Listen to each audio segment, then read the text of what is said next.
on the computer. There we go. And it is 4 o'clock, and in honor of people's busy lives, let's go ahead and start. Okay, awesome. For those that don't know, you've seen me around, but Sarah Nillis and OASC and also COSA staff member. And am super excited because today I get to introduce, and we got to invite with us today Houston Kraft. So he can wave, you can, depending on how your screen is set up, you can see him. Houston Kraft, I was trying to think today, Houston, how long ago it was that we met, but I think it was right in the beginning of me being director and you speaking. So I want to say 8 to 9 years ago, maybe. Yeah. Maybe 10 was when I started. So somewhere around there. We met through friends, and then also at CATA, California programs. And then we see each other a handful of times at a variety of conferences across the nation, and share quite a few friends. So it's been really fun to watch him grow in his speaking, and also in their program Character Strong, which he's a co-founder of. And John Norland, if you want to wave, John, he is also here with us now as well, his co-founder with Houston on Character Strong. And Houston was originally from Maine, but then he actually grew up in Washington, so just north of us, and he's participated in the Washington summer camps, as well as John has been director. So our worlds have crossed in that way as well. And Houston he has spoken at our fall conference, and is probably one of the most popular for the students and the advisors at our state conference. So that's always been really fun. And then John has been to Oregon for us as well, speaking to our advisors and our advisor institute. And they always are wanting more every time they're around and speak at our conferences. John was the program administrator for the Whole Child, and also director of student leadership and community involvement for the Sumner School District in Washington. I know it's a job that I have lots of advisors after they've met John say, how do I create that job in my district? It's a very cool job. And then before that, of course, he was activities director and teacher and did a phenomenal job. John has his students, and in a video have reminded me, the students standing at the door greeting the Wednesday door greeters, and that idea, and the idea of the door holders has come from John and his students in Sumner. And so I know we now have hundreds of schools around Oregon opening doors for students and greeting them. And we thank you for that idea. But together, John and Houston partnered, and they created Character Strong. So it's trainings and curriculums that create more compassion and culture in schools and community. I thought they were awesome, like super awesome. I've thought that since I met them, but I thought they were awesome before COVID-19. And since COVID-19, that is one of the greatest things that I've seen, is John and Houston have stepped up like no other. The webinars that they've led, the trainings, the curriculum are by far, they're just amazing. John's also been hosting nightly 9 p.m. nightly talks that are relaxing. I'm not very good at the trivia part, but they have just been able to make connections like nobody I've seen throughout COVID-19. And Houston's been hosting virtual assemblies for students every Friday. And so just a wealth of resources and knowledge. So I'm going to turn it over to them. Houston and John, we're going to let you share with us all of your brilliance for the next 10 to 15, 20 minutes. And then Lynn Jackson, your president, is going to take it over from there and help facilitate questions that you may have. So feel free to throw information in the chat and make this interactive. So thank you and welcome, and thank you for taking your time to be with us today. Oh, of course, Sarah. I mean, anytime someone's going to introduce you like that, I'll show up. Tell me anytime, and if I get an intro like that again, thank you, Sarah. I was going to say, we're done, right? I know, that was question and answer. Check out their website. It's so, actually, some of my earliest speaking engagements were down in Redmond, Oregon, back in the day. And so I have fond memories growing up in the Pacific Northwest. I'm in LA now, but PNW is home for me. And we work with lots of schools in Oregon. And yeah, Sarah, you and I think we go back almost a decade now, which is pretty neat. So thanks for letting us join.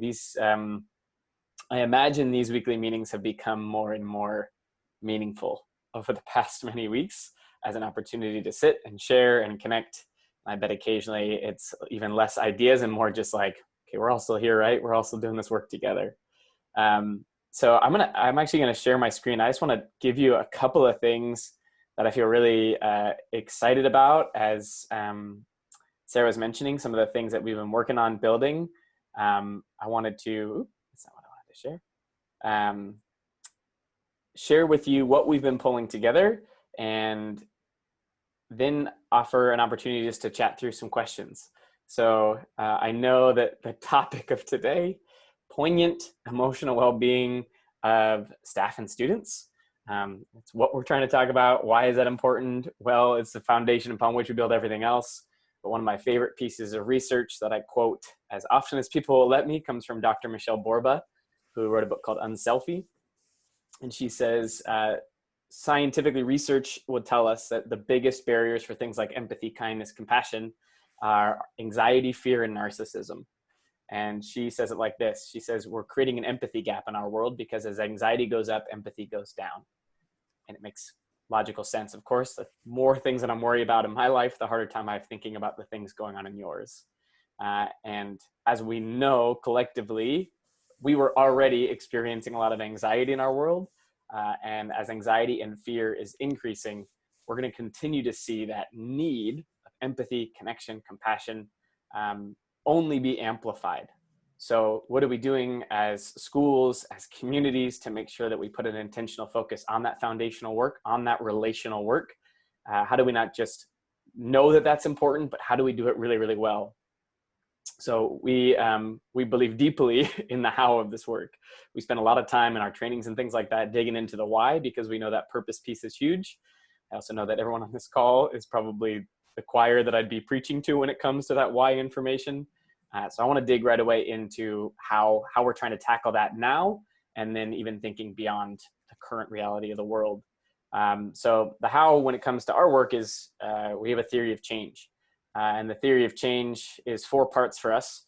And this, I think, just helps us take this like really massive concept of school culture change and break it down into some smaller, more manageable bites. And the 4 components that we talk about, think about, create tools around at Character Strong is first and foremost, adult behavioral practices. One of my favorite quotes from Dr. Clayton Cook, who we work with out of University of Minnesota. He says, when it comes to school culture change, we are first and foremost in the business of adult behavior change. Right? Almost always, that's the hardest work, but it's also the most sustaining, meaningful work when it comes to long-term change. We can get the adults to adopt a couple of specific habits in their life, then that trickles into everything else that we do. The second thing that we put a huge focus on is school-wide integration. So what are we doing across a campus, whether that's physically or virtually, to think about those touch points?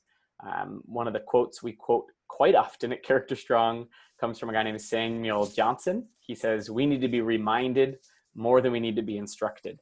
So what are we doing as schools to remind people of practical ways to put those important virtues, values, mission statement, mottos into real life action over time? The third one is Tier 1 instruction, which is, of course, thinking through that MTSS model. What are we doing for all, right? At Character Strong, we say, like, we're a Tier 1 company. We're thinking about how do we strengthen those foundational supports, which is going to affect everything else that we do. And so when it comes to specifically the work around social emotional learning, character development, thinking about that concept of well-being, what skills are we teaching on a Tier 1 level to make sure that we're strengthening that Tier 1? And the final part is student leadership. Speaking to Sarah's heart here, what are we doing to create student leadership in schools that is first and foremost representative of your student population? And then how are we equipping them long-term to be that peer-to-peer role model of the kind of pro-social behaviors that we want to see in the rest of our student body? So how are we taking a smaller group of students, equipping them deeper to be those influencers to the rest of our campus? Why are these our 4 core components?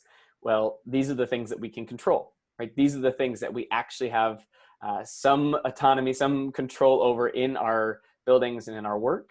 And so especially walking into the current reality we are in, what does it look like to put an intentional focus on these 4 things?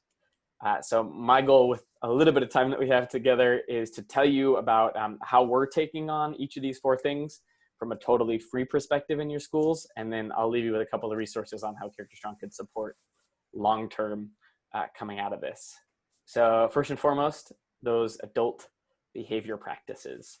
I will, right as I finish up these slides, I'll send you a link to download these slides. And when you download them, you can just click on these, and they are links that'll take you directly to the things that I'm talking about in these slides. So they'll all be in one place for you. So one of the things that we've done to promote those adult behavioral practices that we want to see is create practical ideas on how to put them into action. One of the things we realized is that educators actually really want to put into play relational strategies.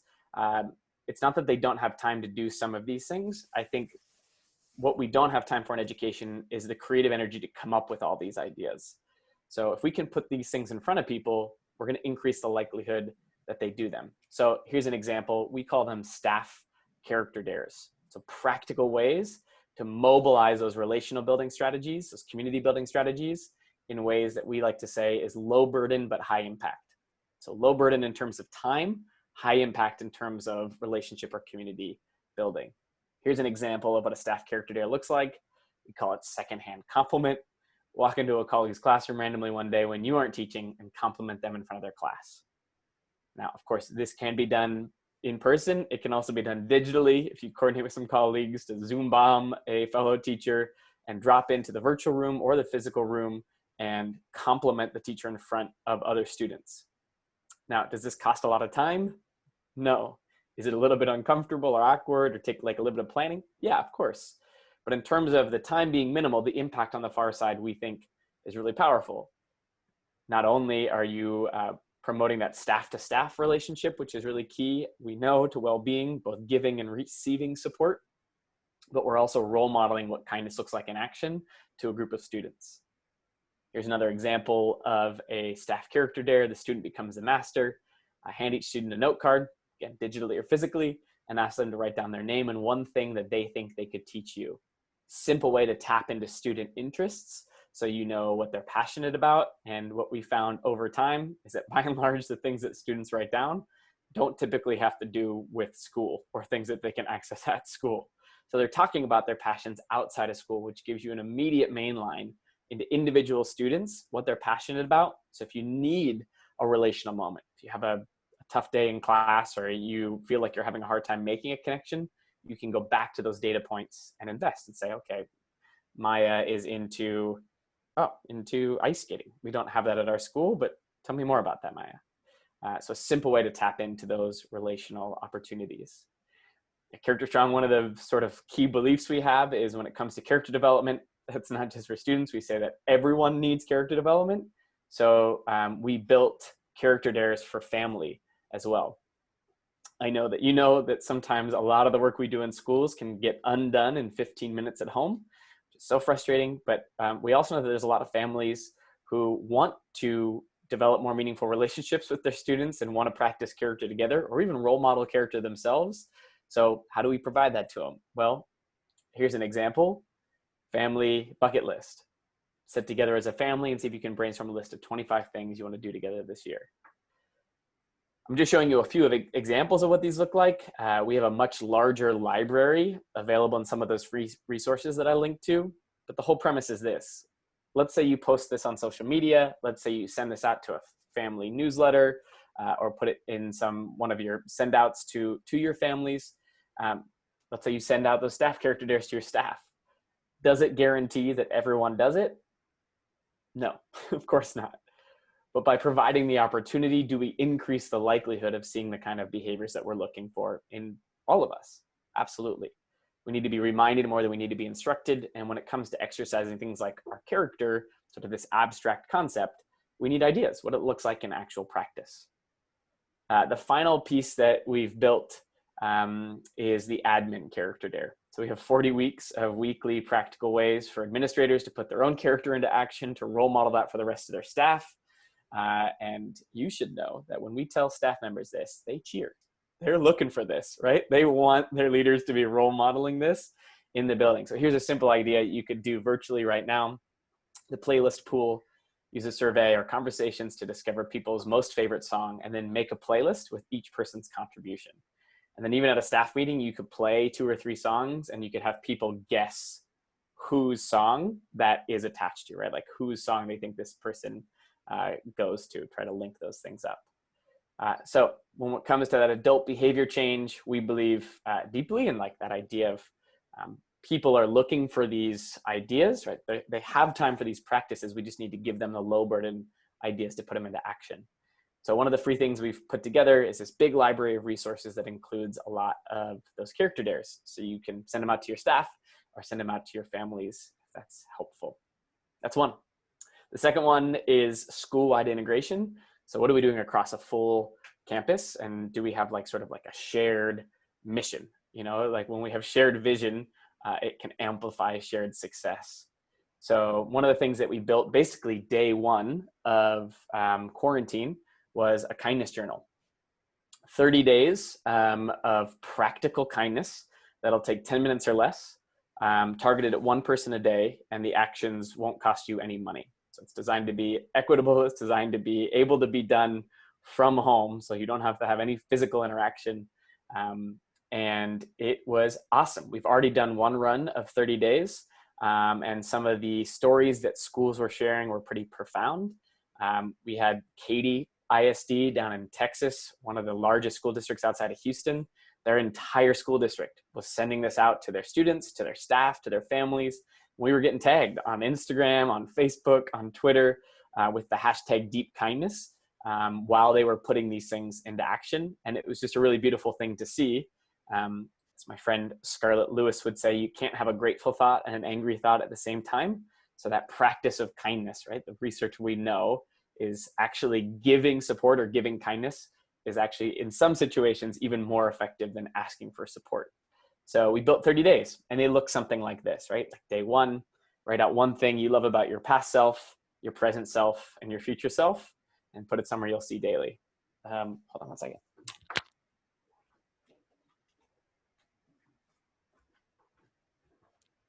I just want to put proof to the pudding. I did this. I did it for, I actually did it with my roommates, and it is literally next to my bed. And it started an amazing conversation with my roommates, but we saw people doing the same thing with their kids, elementary age kids, high school age kids. It's just one of those low burden things that can create really beautiful results. Here's another example. Here's day 7, one of my favorites. Go back through some old photos and find a picture of the two of you. Send it to a person, a friend of yours, and tell them why it's such a positive memory for you. Right? So we were having people tag us on Twitter, for example. These are some educators down in Texas who are tagging some other friends, right? Practical way from like a school-wide perspective to spread some positivity. And all 30 days of the kindness journal, there's actually included like journal pages in PDF form.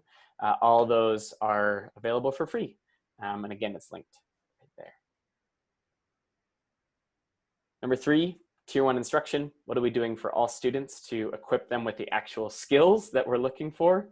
Right? It's always a good paradigm reminder that well-being is the function of a lot of skill sets that live underneath that concept, right? Like my well-being in my life isn't just sort of a philosophical practice. It is rooted in a lot of skills coming together in concert, right? So like emotional regulation, coping, my sleep habits, all those things come together to create this like overarching umbrella concept of well-being. So knowing what students are navigating right now, one of the things that we've been going to work hard at is building these things called student sessions. Sarah, I don't know if you were on this webinar the other day, but this has literally been the best part of my quarantine so far, was working with this group of 6 kids who come from a variety of backgrounds. And the premise of these student sessions was over the course of 5 Zoom meetings, we would talk about 5 different things that the research would say help people who are navigating stress or anxiety in their life. So we built little mini lessons. I would deliver it to them, and then I would give them challenges as they walked away from those lessons. And then when we got back together, we would reflect on how the tools we equipped them with in that lesson would help them going forward. So the first session was about the technique Name It to Tame It. Right? Do I know what I'm feeling? Because if I'm not conscious of what I'm feeling, if I can't describe it in my brain, then sometimes my feelings control my actions instead of my actions controlling my feelings. So just naming our feelings and being able to develop a vocabulary around that helps reduce anxiety. The second technique was shift and persist, which is about perspective taking and finding purpose, even when things seem hard or overwhelming. Session 3 was about finding support. There's this really beautiful piece of research where they asked people to stand at the bottom of a hill and look up at it. And then they did the same thing, but they brought in someone else, so they weren't looking at the hill alone. And when people looked at the hill by themselves, they described it as steep and daunting. But as soon as they had someone else next to them, they literally saw the hill as physically less steep. Which I love that concept. When we're looking at something hard, recognizing that we're not in it alone can make it feel that much less overwhelming. Session 4 was about giving support and being able to generate those acts of kindness and the research around what it means to give. And the last session, session 5, was an attitude of gratitude and recognizing where we put our attention and how to shift it, right? Anytime that we're looking at just the negative, how do we redirect it towards gratitude in some capacity? So I'll just give you an example of what one of these looked like. Shift and persist is a research-backed technique to navigate anxiety. And the way it works is when we're feeling overwhelmed or stressed, the technique is shift, which is first and foremost about perspective. So when I'm feeling anxious, can I identify something good about the situation? Can I intentionally look for it? And that doesn't mean it has to be rainbows and butterflies. Maybe it's even the question of, what will I learn from this hard thing? Persist is, do I believe that I have any influence in changing or making a difference in my life right now? Right? If I don't believe that I can change things, then I find myself hopeless. And we were talking with Brian, who's one of the researchers we're working with, about some of the data as we come back to school, some of the predictions that people are making around students and mental health when we come back in the fall, whatever that's going to look like. And it's scary. It's scary stuff. Why? Well, because the longer this goes, the more we increase the sense of hopelessness. So equipping people with these tools is hypercritical so that they have at least some tools in their toolbox to navigate those feelings, right? That idea of, if I persist, it has to be rooted in purpose. I have to know why I'm doing a thing if I'm going to do it over time. And so we tell a simple story in this session specifically about this idea of active versus avoidant coping. And the research would say that by and large, basically 10 out of 10 times, to avoid stress only makes it worse. In fact, there's a great little parable about when storms are coming in and they're heading west to east, cattle will turn and try to run from the storm. And as a result, the storm will actually follow the cattle and they'll get rained on for a long period of time. Versus buffalo, who turn and face the storm, they literally look the storm right in the eye and they walk through it. And the result is this: buffalo, because they turned and faced the storm, actually spend less time in the rain. The metaphor holds true with stress in our life. When we try to avoid stress, we actually spend longer time in pain. So those sorts of paradigm shifts for not just students, but I think for all of us, is a helpful reminder of like what it looks like to navigate anxiety in the current reality of our world. So we come out of a lesson like that, and I would tell the students, all right, what do we do with this, right? Like, how does this apply to our life right now? And so, for example, one of the strategies we had them try is throughout the week, anytime you're feeling anxious, try the technique. It's been proven to help. It's called temporal distancing. How upset will I be about this thing in a year when it's all over? And it's a research-backed strategy, which is to say, when I'm able to distance myself from the reality of now and take that perspective of a year out, 5 years out, it reduces my anxiety in the moment because I'm not focused on the current thing. And I'm allowing myself to recognize that my circumstance isn't permanent. Right? When we think what we're going through is permanent, that's where hopelessness starts to come into play. And that's where these sorts of things start to get dangerous, especially for young people. So coming out of a lesson like that, the next time we meet, we talk about it. And I had these incredible students reflecting on their experience. In fact, I just want to show you this really short clip of Jace sharing about how he put that technique into action. What's going on, everybody? Currently outside on one of my quarantine walks, something I do to clear my mind when I'm super overwhelmed, which I definitely have been recently. I just found out that I'm actually moving during quarantine, which is a whole process in itself. But I've been putting the strategy into play, asking myself, how am I going to feel about this a year from now? And the honest answer to that I have to ask myself is that I'm going to be feeling great a year from now. Now I'm going to be moved into a place that I hopefully love, and hopefully all of this, coronavirus quarantine stuff is going to be cleared up by then, and I'm going to be feeling good. I know that it feels huge in the moment, but I'm so glad that I'm able to come out here and ask myself, really, how am I going to feel about this a year from now? Because that just helps me so much. So I'm glad that that's something that works for me. You can imagine just having students watch other students put these things into play and reflect on how it's going. And some of the reflections are more honest, right? Like, I didn't do it. It sounded dumb. Like, I didn't want to do this. But some of the reflections are really beautiful. Like, I tried this and here's how it helped me. Tier 1 instruction. Final piece of the puzzle, student leadership. As Sarah was alluding to earlier, one of the things we've been doing on a weekly basis is virtual assemblies.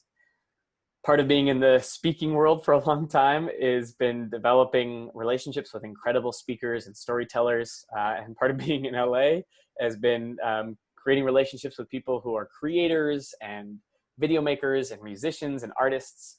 So it's been a real privilege for me to invite those people to share their stories around weekly themes. So every week we take one of our 8 essentials, our character traits that we try to teach through our curricula, and we bring people to tell stories around it.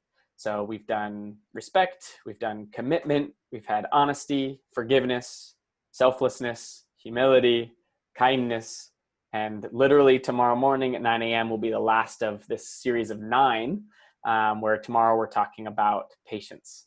And just an example of the kinds of people that we bring into these equations. They're totally free, they're 45 minutes long. I host them, so I try to tie a narrative arc together. And tomorrow we have Ariel Astoria, who's a slam poetry artist here in LA. We have Ari Afsar, who was Eliza in the Chicago cast of Hamilton, and Miss California and Top 16 American Idol. She literally does all of the things. We have Austin from Magic Giant, who's a musician, part of a band here that tours the world. And then that last person is Anders, who did the first ever Ironman in Antarctica, which is as insane as it sounds. So each of them will share a story. Ari will sing, Austin will sing. So it's a really cool sort of fusion of stories and music with a theme. And those are available on our site to go and check out and use as a resource. So that's a really quick high-level overview of the things that we've been trying to pull together to share with you. I think it's valuable to see how they play out. If you were to click the links in the PDF that I sent along, you'll find a couple of things. So like the main page is just characterstrong.com/free resources. That's where kind of everything is a landing page. But going through the slides, if something resonates with you, as you click them, you'll be able to find them, right? So here are those free educator resources I was referring to, and you come in here and you'll find secondary, let's go to an elementary, family, character workouts. And when you dig in there, you'll see here is a simple challenge, a couple of simple challenges that you can literally click and save and send out to your families, or even copy and paste. Come over here, for example, to secondary teacher workouts. You go here to week 2. There's 8 weeks of content. Here's some practical staff dares. And for all of these, we've added a virtual tip just so that you can integrate it more thoughtfully in the digital world. You come here to the kindness journal, and you'll find all of those things I was mentioning. Here's the 30 days of social shareable images, and you can download or watch the videos of me introducing each day's challenge. And over here are the virtual assemblies. This is something I'm super proud of, just the way that this has come together. And again, all this stuff is free on the site. You come in here, you can watch the individual people's stories and how, and then you can watch the full video here But you can also go in here, and for each one of these videos, we've created worksheets with reflection questions and activities. And there's even a custom workout in our app that allows you to follow along with the assemblies as they go. So just wanted to show you the resources themselves so you could kind of sense what they look like when you got in there. Final piece of the puzzle, and we'll take it to some Q&A if you have some, is what we do sort of long-term at Character Strong, which is we have, in fact, this morning, John and I hosted 370 educators from around the world for our 6-hour educator training. We had 650 at last week. So just in the past week, we've had 1,000 people attend these day-long educator trainings, which these are just so fun for us to put together and serve. It's all about taking these 4 core components and building them out. So equipping teachers to know, what does this look like in practice? From an adult behavior practices standpoint, we also have on-demand PD. This is a new product we put together during COVID, where we are pulling together experts in different spaces, primarily working with Dr. Clayton Cook at University of Minnesota to create what we call these little bite-sized PD pieces.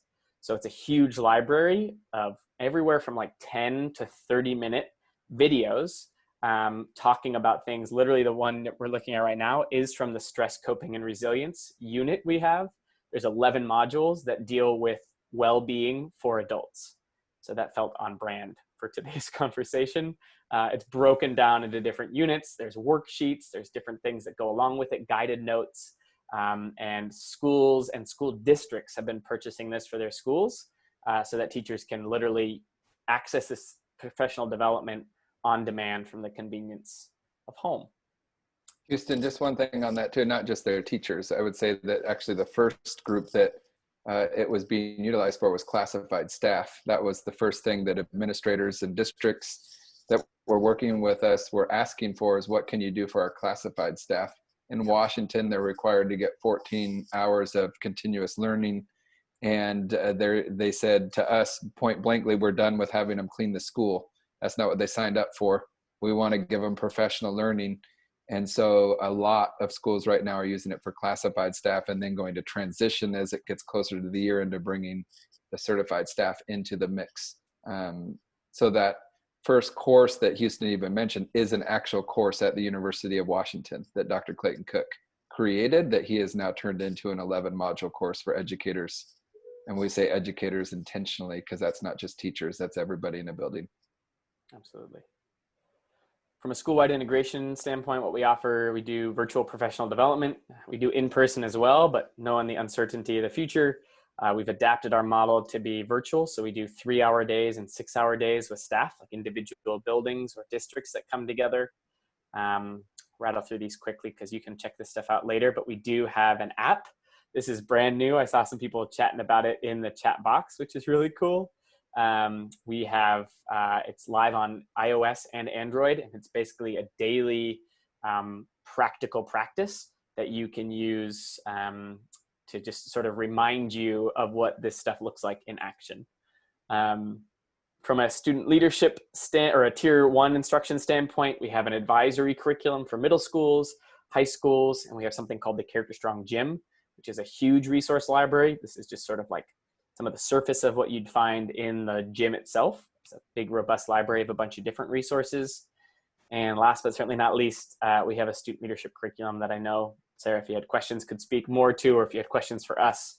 It's 90, 60-minute lessons. We're just finishing up a middle school version as well, which is pretty exciting. So an actual semester-long class to, again, go deeper with a smaller group of students to put a focus on those skills, right? Those skills of leading, not just activity planning, but how do we actually teach young people to be leaders in the world and do that really, really effectively.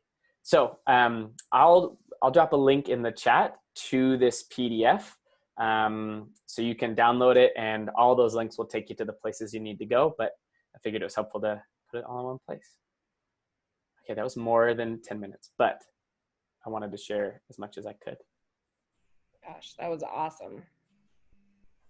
So Houston, thank you very much for that presentation. I was trying to keep up with my notes of recording what I could see being very easily implemented at Astoria High School. I guess one of the things that I posed to the group is as little as 4 months ago, we were all in line preparing to race each other in securing counselors and school psychologists and other individuals to get those people hired before the other school districts got to them. And in a matter of a couple of months, those opportunities are going to be gone.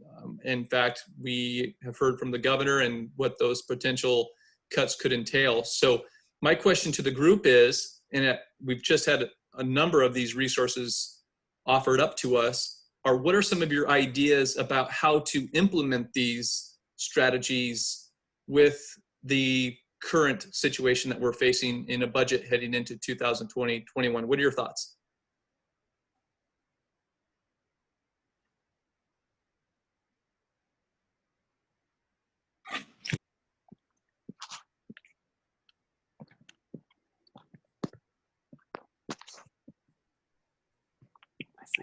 Chloe, yeah.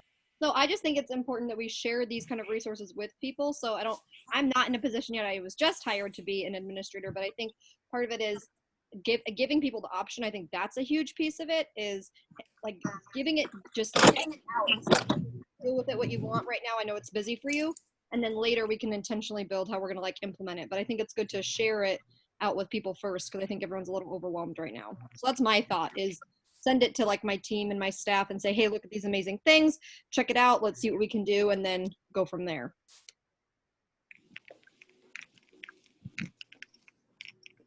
I appreciate that comment by Amy about we cannot leave this work to the specialists. As the title states, that tier 1 level, this is tier 1 education, and getting that out to as many of our students as possible.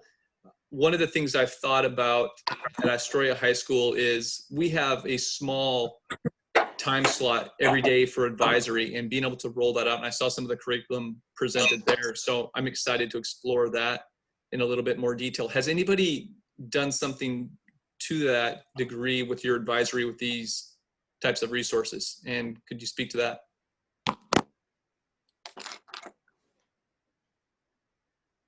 I'm wondering if Mark could share what he put in the chat about what they're doing, just even in their, I think in Google Meets or in their classroom with pushing out SEL activities. Mark, could you speak to that? Yeah, so we, as a district, I'm trying to get our district-wide to buy into the Character Strong and go. I've talked with them a little bit about it, but right now we're just using the free resources at this level. But we've created, because the governor and ODE told us to do our SEL lessons each week with kids. So what we've done is we've set up individual Google Classrooms for our counseling offices, and then imported all of our students into that. And every Friday, we don't have other classes going on. We don't have other content areas going on. We ask our students to simply log into the counseling Google Classroom, where what I love about the free materials that Character Strong has is it's leveled really well. A lot of the times you find these resources and it's like, oh, this might be really great for high school, but doesn't really fit our middle school or elementary. They've already got it broken down for you. So we have our elementary students all diving into the same lesson. And then what's been really great about it is that's led to great conversations then with their quote unquote regular teachers back in their classrooms, because they all had the lesson around respect that week. And so it's been talked about then as they're talking about math or talking about social studies or whatever it is. And so I can attest to even the free stuff, which oftentimes when you have a really good curriculum like this, the free stuff is not worth much. This free stuff is amazing and has had so much power for Newburgh. Mark, I appreciate that. I also saw a comment that you made earlier where you said, not gonna lie, this is for my own well-being as well. So could you talk a little bit more about that, how you've implemented it for your own well-being? So I kind of, not embarrassing at all. I'm just going to say it proud. I love the elementary stuff. I love the elementary content. I probably honestly for myself spend more time on the elementary content than I do even the high school stuff, because it is so simple, yet it is so spot on. And I know for me right now, I'm kind of overwhelmed with all the technology and all the documents I'm having to read each and every day. And so when I just need a little bit of encouragement, I literally log into the Google Classroom and I let, whatever the counselors have created for that week, I go through it for myself. And it's just awesome stuff, really uplifting. And it really does challenge my thinking. Like even the simplest of thoughts that they've created, it really does. It's really easy to apply to my life. And it takes like 5 minutes, but it's really kind of a nice just reset for me. Houston and John, I think you could put that guy on your payroll. You're dialed in there. Yeah, I'm already gonna try to. I was messaging him privately here shortly here. Absolutely.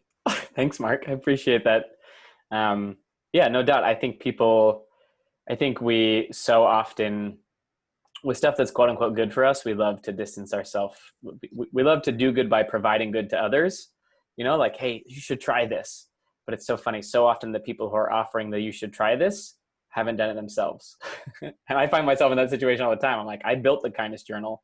And then I get to the end of the night, like, I didn't do today's thing. And so just a great reminder for alignment of living into ourselves is always going to be the best way to take care of ourselves and then serve others. Hey, Lynn, this is Chris. I've got one thing that comes to mind for me is that fortunately, when kids left school in March to go into this kind of virtual environment, they at least had a personal relationship with their teacher before they left. So now that they're in a virtual environment, they still remember what that person smelled like and looked like and dressed like and talked like. But heaven forbid we go to school next fall and kids start school in a virtual environment with a brand new adult for which they have no personal connection with. I think it's going to be imperative that you as leaders can do everything you can to give teachers some resources to build that relationship before they start into content and instruction, right? And having a set of tools is going to be really, really important for people, especially when they're uncomfortable about having building those relationships, especially electronically. I really like that a lot. I was thinking about this with regards to Sarah and her work. I have a brand new leadership teacher and activities director this upcoming fall. And to have some of these resources at his disposal is going to be a very valuable asset, especially as Chris said, the first week or two, even more so than normal, we're going to spend quite a bit of time building culture, reestablishing community health as a school as we enter into that new normal that we'll be navigating.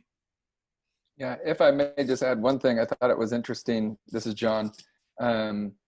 Just last week, we had a webinar with Dr. Lori Linus and Dr. Bella Bukowski, both out of the Seattle area. And it was titled Relaunching Schools After COVID-19. And I thought, man, there needs to be maybe a change of that title, Relaunching Amidst COVID-19. And yet, that one of the things that I think stood out most was when we talk about the different, like we're in such uncharted territory that if we talk about, some call it the magic ratio or the golden ratio of 5 positives to every 1 corrective or constructive comment, that really becomes 8 potentially to 1, and that everything needs to be ramped up. So even in that, where we think, well, the first 1 to 2 weeks, well, that's our normal. Our normal as we think about how do we do the first 1 to 2 weeks of school. When we laid out in the webinar, they talked about the 6-week plus rollout of how we're infusing and doing work in that culture. How much longer does it take to actually build connections? Going to the comment that was shared right before, when I don't know what you look like, I haven't built that really, like 1 to 2 weeks. That's like doing a kindness week. That's like doing a 1 assembly and saying, all right, we're all feeling good, right? It's going to take some real intentional work and going all in on this. And I love Dr. Fasta's comment about like, we can't leave it to the specialists. This is going to have to go tier 1, especially with the budget cuts. It has to be tier 1. And so just to put an encouragement, I thought that there was 2 things that were really interesting that happened. One is every organization gave all their resources away. And yet so many people did nothing with it because it was overwhelming. I think one of the intentional moves we made was how we rolled it out to people. It needed to be incredibly low burden with the potential of high impact. That is a big deal, how we roll out. We can't just give people things. The other was we did a webinar, not a webinar, it was kind of like a meeting just like this with 40 students from around the world. And it was titled, You Talk, We Listen. It was facilitated not by Houston or I, but by a high school teacher named Coley. And I thought it was really interesting what the students said. A theme of the meeting was, we feel collectively that our teachers have been more intentionally reaching out to us during this time than even when we're in school. I hope we don't lose that when we go back. And I think that that is a challenge for all of us to take back to our staff. Many students feel like they've actually been more intentionally being reached out to than when we actually are in person. We've got to go all in on the relational SEL work. Just dropped that that webinar, John, into the chat, the one with Lori and Bella, which was awesome. I think we had over 600 people, 700 people live between Facebook, and I mean, you could just tell this is obviously an urgent need, and those two are rock stars. People were digging it. So that that's right there linked, and all our past webinars are on our site too that have some of the things I was mentioning with student sessions and things like it. So dig into that stuff if you like. Another thing with Amy's comment, when she's talking about how it's been amazing to learn, I think it's also given us a real insight to what's going on in the home. For those of us that are navigating it or work with people navigating it with our own children, trying to learn, and just, I mean, we're really getting to see what home is like for people when we're sending homework home or expecting them to go back to the building for family night that night. Our best intentions of how we want to engage and have families working with their kids. We haven't really realized how that's kind of been a burden for them unintendedly too. And I think too, whenever we do get back in school, this is going to be like the ultimate best first day of school ever, right? Because there's already like natural excitement about the first day of school, and you know, there's a lot of schools that have really shifted away from anything academic on that first day. But like, I think now more than ever, our students are going to be excited to get back within the walls of our schools. And so if we just bombard them with academics and, you know, remind them about how big the learning gaps are and how far they are behind, that's just going to totally ruin, you know, any momentum that we could harness. And so what we can do as administrators, what can we do as administrators to really harness that natural excitement? And when our kids come back, just overwhelm them with, we love you. It's a family reunion. Let's get back in this thing together. Let's build those relationships even stronger than ever. Like, I can't say that enough. That's really been on my mind lately. And I just encourage all of us to think along that lines. And I think this work fits so well into creating that opportunity for us. And I think that's going to build the resiliency and strength of our staff while they implement it. So it's a win-win, certainly. I appreciated what Sarah was mentioning earlier.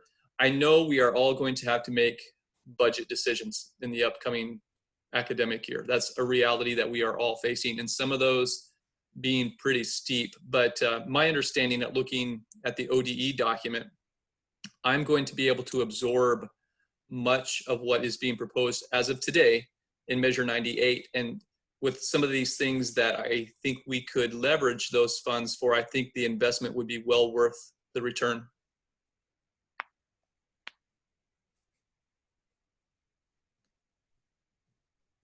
Okay, as we're getting close to wrapping things up, other thoughts, ideas how we could utilize this information heading into this upcoming school year, not only for our own personal benefit, but that of our staff, all educators. I appreciate John's comment about all educators earlier, and then ultimately our students and families.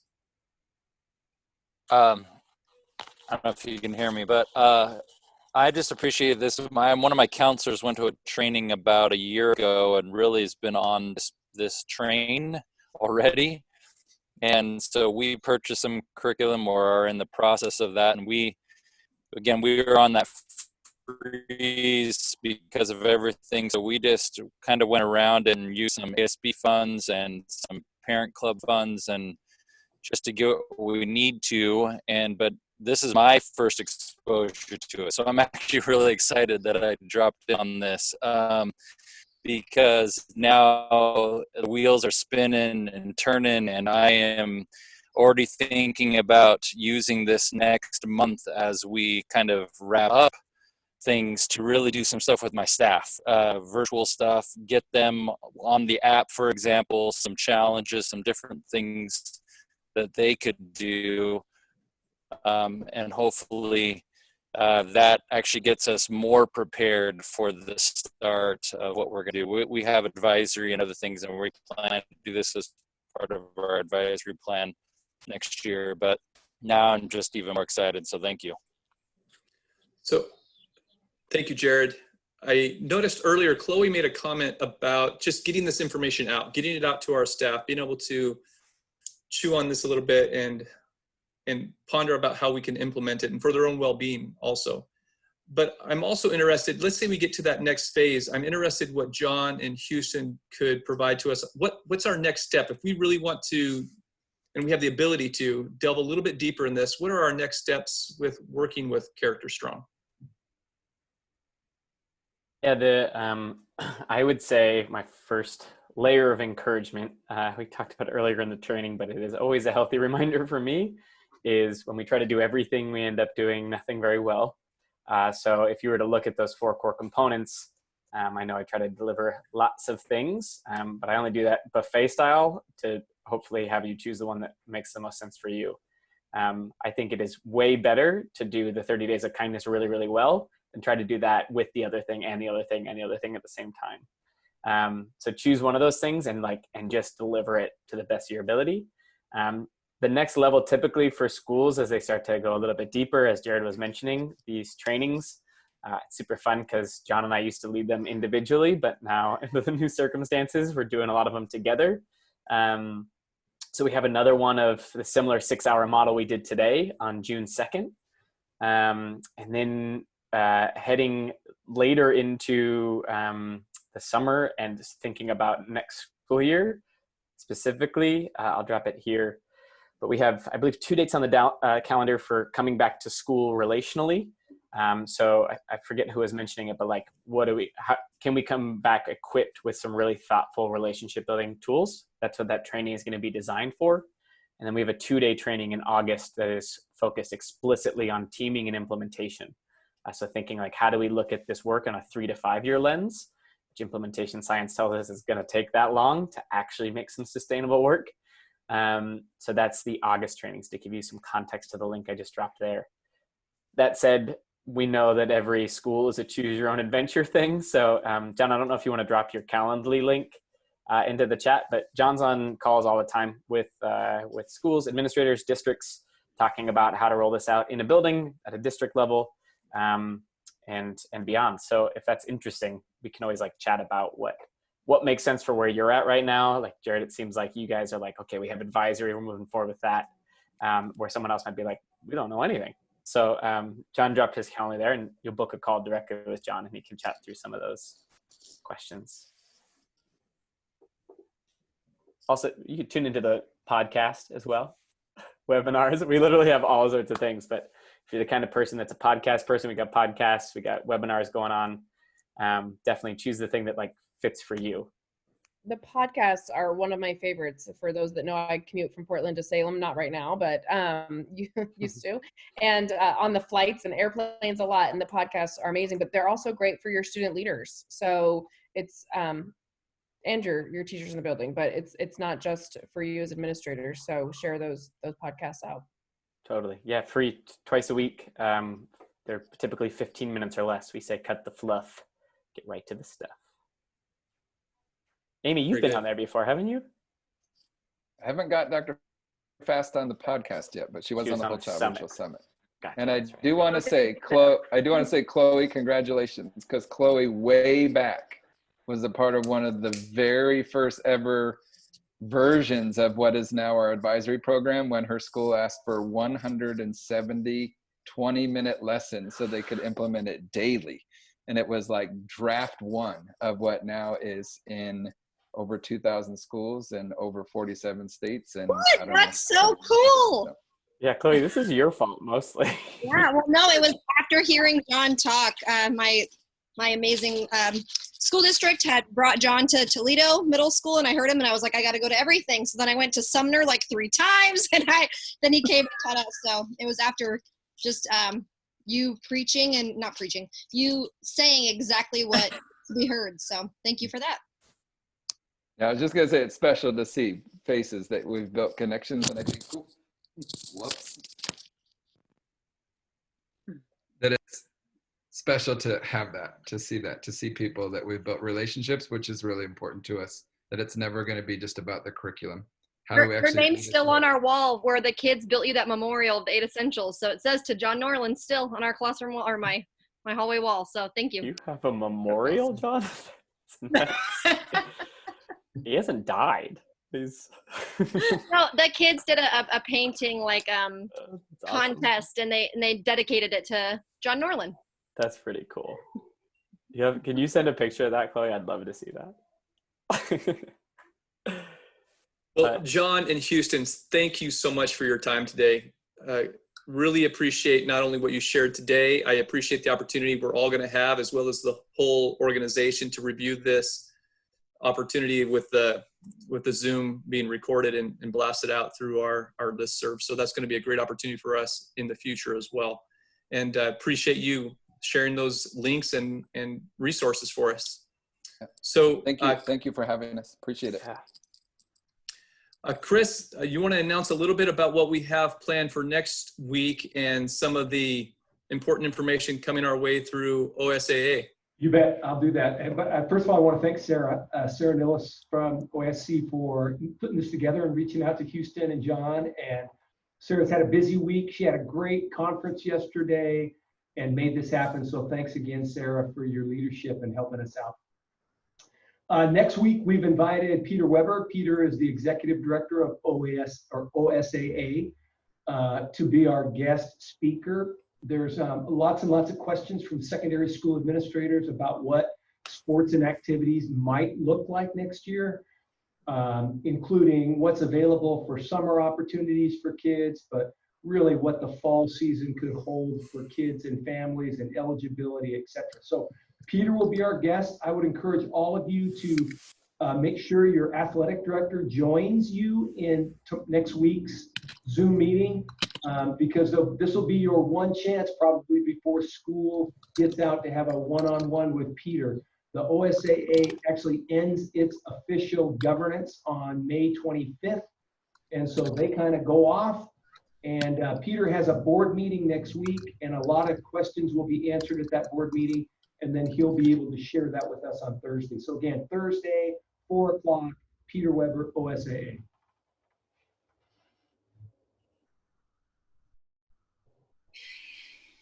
And you're muted, Lynn.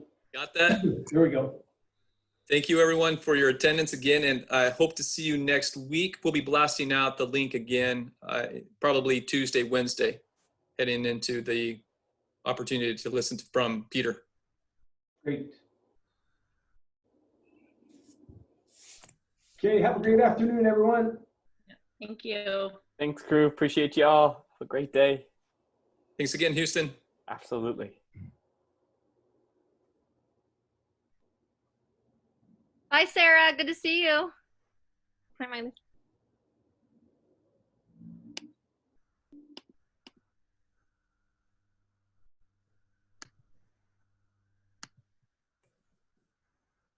Lynn. That was great stuff, by the way. Yes. That's perfect, Sarah. Yeah. Good job. Good job. Sarah, that Thank was you. fantastic. I was taking notes like crazy, and I've sat through I don't know how many there, but I have notes, and I learn something new every single time, and that's what I love. So I was trying to facilitate it, but at the same time, I think I have 4 pages of notes as I'm trying to keep up with. That's a great thought. Yeah. The thing that is kind of disappointing to me is we only had 30 here this time. I think it's, some of our sessions in the past have been very pragmatic. Like, this is what you need to know about how to survive the next week. Yeah. This is what you need to know about the budget. And I think next week we'll probably have quite a bit in attendance because this is what you need to know about OSSA. But wow, the strategies shared today those were powerful. Hey, Sarah, how hard is it to get these guys to do a conference, like an in-person? Like, could we get them to a principals conference and do a half-day event with them? For sure. It's easier to get John a little bit just because he lives only about, he lives 3 hours away maybe in Washington. Houston's a little bit harder because Houston's a little bit more popular on the teen market in LA, but John can drive and is nearby. So, and he's, with his admin experience, he's probably who you'd want for that too. We can talk more, but I was trying to think, like, at the principals conference, I think it'll be important to have some extension, especially if we had on the day that Jerry speaks, Dr. Turgeson, have a follow-up then with some stuff, just go a little bit deeper on resources and strategies and stuff. I think would be really good. That was great. Yeah, I think that'd be excellent. And I just think all of his experience of leading a district in this work in Sumner from K-12 is invaluable as well. It's like he's been on the ground doing the work at a district level. And so to me, that knowledge and information is what's key to the work they're doing. Right. Okay. All right. Well, great, everybody. Thanks. Thanks so much Lynn for facilitating again. Thank you. And hopefully just those principals will be watching it, on their own time, hopefully. Yeah. and getting that. Well, I'm gonna take this and send it off to my new activities director and just say, hey, take a look at this. This is some foundational stuff that we can work with. You bet. And I'll get it posted. If you have any questions, Lynn, you can send them my way too. I know if John or, and then if it's something I can't answer and I need to refer to John in Houston, but some of it I do know, so. Elise, I never got to your thought. I cut you off. I'm sorry.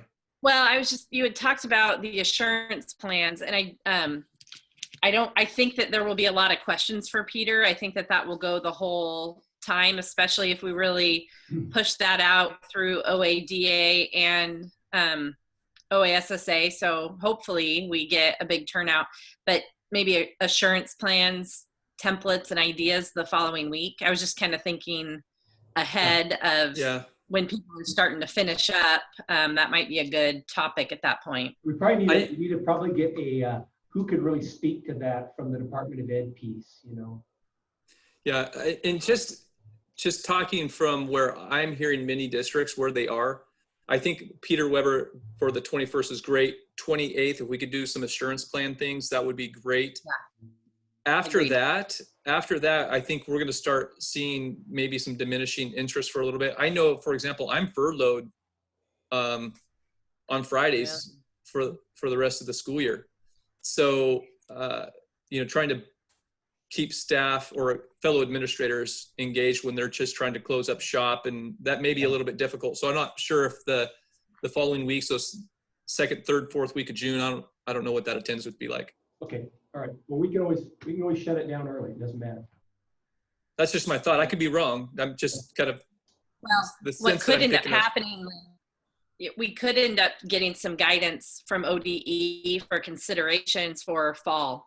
Yeah. So I wouldn't shut off the dates yet, even if we end up having like a lighter session where people get together, like, how are you having your staff party or something, right, just so that we keep the date consistent and have something, because if they come out with that guidance in the next 4 weeks, right, even if it's drafts that we're supposed to be giving feedback or trying to think through, it might be good to do that again. Good point. It would be so nice to have I have staff asking me for firm guidance about how to award those pass and incompletes, and I'm like, there's no firm anything right now.